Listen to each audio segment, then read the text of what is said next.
So my name is Kimberly Molinex, as you guys may know, and I will be the MC for the first half of SUAx Talks this evening.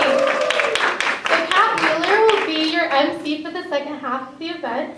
It is my pleasure to introduce a residential life co-curricular program where SUA students share reflections of their college journey and in the spirit of Soka, demonstrate their collegiate success and transition skills to you, their fellow members and members of the SUA community. Tonight you will experience SUA Talks, inspired by TED Talks. SUA Talks is a platform for students in their final year at SUA to deliver powerful talks to spread ideas and generate conversation, all in 11 minutes or less. Each talk will be followed by a Q&A for 3 minutes. We hope you join the conversation via Instagram with the SUA Talks. The most interesting photo and caption on Instagram will win a free $10 gift card to Starbucks at the end of the night. 4 more years of education at Soka equals an abundance of experience and stories to share, including an expansive knowledge on the subject of their capstone. Please join me in welcoming to the stage our first speaker, Roberto de la Peña, Jr.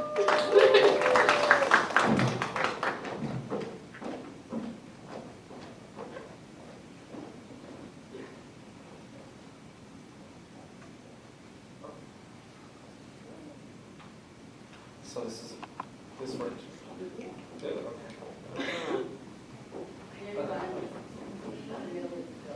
Oh, I see.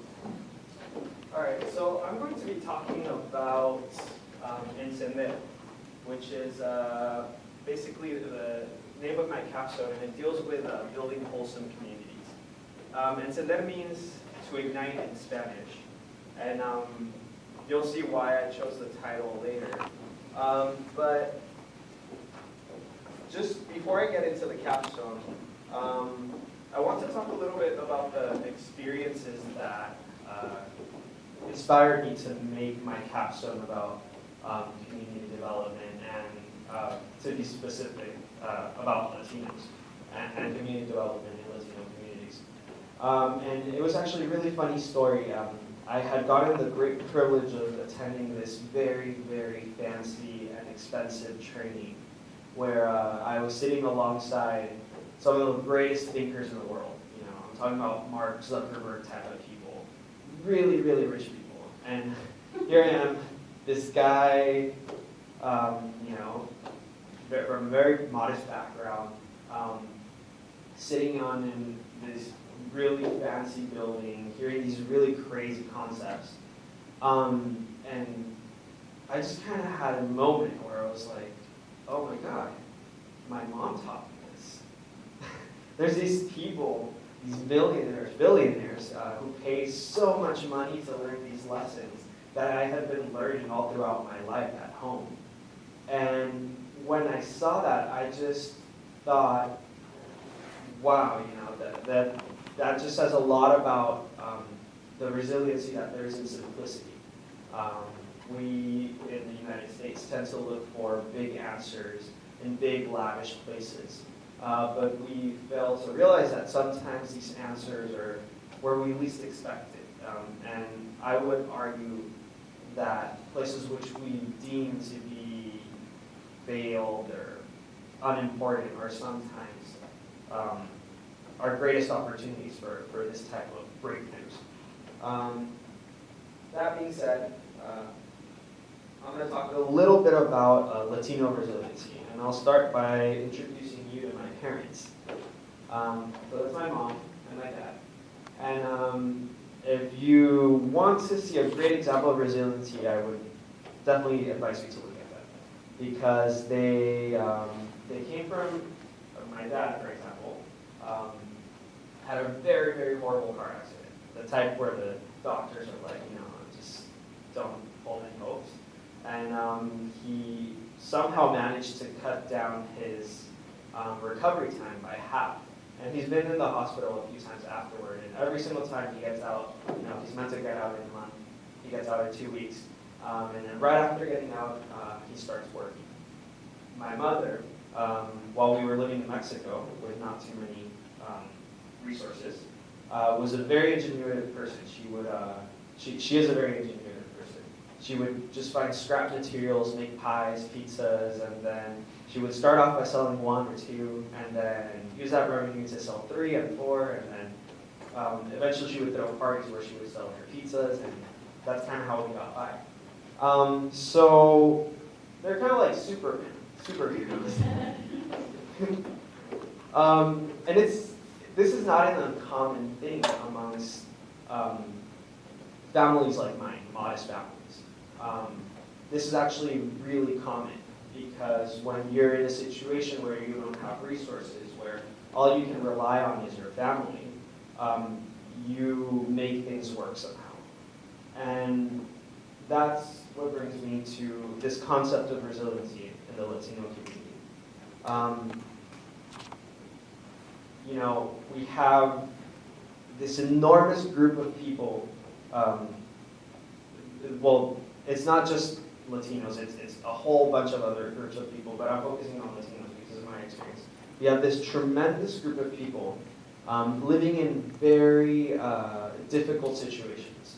A lot of them don't have documents. They don't have the same opportunities that we do. They don't get paid or even have the right to get paid in the way that we do.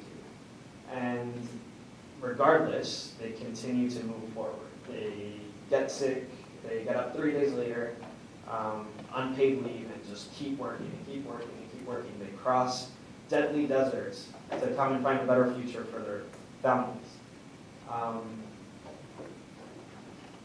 And though this has sustained the community and kept it going, it's still not enough to overcome the plethora of challenges that are facing this community. And as we've heard with Trump and other people, individuals like this, it's becoming harder and harder sometimes. So unfortunately, what's starting to happen is that we're starting to see a tremendous climb in these 3 issues, which I'll go more into detail later. Perception, health, and civic engagement. I did a lot of research for Capstone. I'm always about solutions. I want to come up with a solution, but I want to skip the research process. I just want to come up with my own ideas. But my mentor was like, okay, you know what, you should take some time to look into the issues. And after looking into the issues, these are the 3 things that I saw from my research that seem to be the most drastic, the most important to tackle. And what perception is basically the fact that Latinos are often viewed in a very negative light. Since the Mexican-American War back in 1846, we had the bandito, which is this man right here with a sombrero and a pistol. And this bandito was created as a way to encourage people to antagonize the Mexican insurgency, the Mexican soldiers that were simply fighting to not get taken over. So they basically depicted Mexicans as these drunks, violent drunks, and inferior people that you need to watch yourself from. And that was just the beginning. Later, when we started having TV and silent films, we have them, though the war ended, we still have the bandito. And he's usually got that mustache, that sombrero, and the typical, the guns. They're always drunk, and these movies usually end with a very refined white man coming in and saving a nice dame from the drunk Mexicans. Today, we have the thug, which is usually depicted in East LA or some neighborhoods, marginalized neighborhoods, and there is this image of Latino men in particular as violent people that you need to watch yourself It's so severe that when, and throughout my research, I found a lot of studies where they would they would apply for jobs, and a lot of times, if somebody, for example, like a woman with a Hispanic last name and an accent called, she would usually be told, oh, there's no job opening, it already got filled. 13 minutes later, they call with an Anglo name, no accent, and then, oh yeah, we'll schedule you for an interview. And this was a very common thing. Yeah, so perception creates a lot of issues because you know it keeps you from acquiring certain opportunities, and not only that, but perception can materialize. If you walk around every day seeing advertisements of yourself as a violent person, after a while you begin to feel like maybe that's what you're meant to be. If you walk around and all the people that look like you are construction workers, and they don't have, which is a very good job. My dad works in construction, but perhaps you start to believe that that's the only place that you can work in. 28% of the country's poor are Latinos. 2.5 times, they're 2.5 times more likely to be in prison. And as I said, they're perceived in this negative way that keeps them from acquiring certain opportunities. Another issue was health.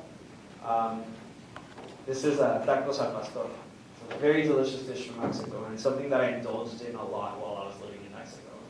And what was ironic was that I ate so much of these fatty foods, and I didn't gain weight. But then I come to the US and I eat my salads and everything, and I gained a lot of weight and started feeling really sad. This is really weird. This is called the Latino health paradox. And it's basically this paradox that despite Latino coming here for a better life, what ends up happening is that they actually start to regress and experience a bad life. They become obese. They start taking up habits like drinking and smoking, increased rate of smoking, alcoholism, obesity. It's partially due to the fact that we have a bunch of these fast food places in Latino communities, and no access to healthcare in Latino communities. Last one is high-risk jobs. This also affects health a lot. The highest rate of occupational injuries is amongst Latinos because they work in agriculture, construction, usually subject to unfair work conditions. And they don't really contest this because they fear deportation or their language skills keeps them from actually saying something about it. And civic engagement. They make up 13% of the eligible voters, but in 2012 only 41% showed up. And despite being a huge sector of American society, they only make up 7% of Congress. Also low volunteering rates, which may be a result from not having that money to actually spend time volunteering. Just going to skip a little bit. So yeah, these are the major challenges. The solution that I came up with by thinking about the three challenges and what they have in common. And one of the greatest trends is that, well, one, these issues don't come up until Latinos immigrate here. So it starts in the community. But it shouldn't, because if you think about it, Latinos are at the forefront of community development. If you go to any construction site, you're going to see Latinos. If you go to any agricultural place, you're going to see a bunch of Latinos. They are literally building the country.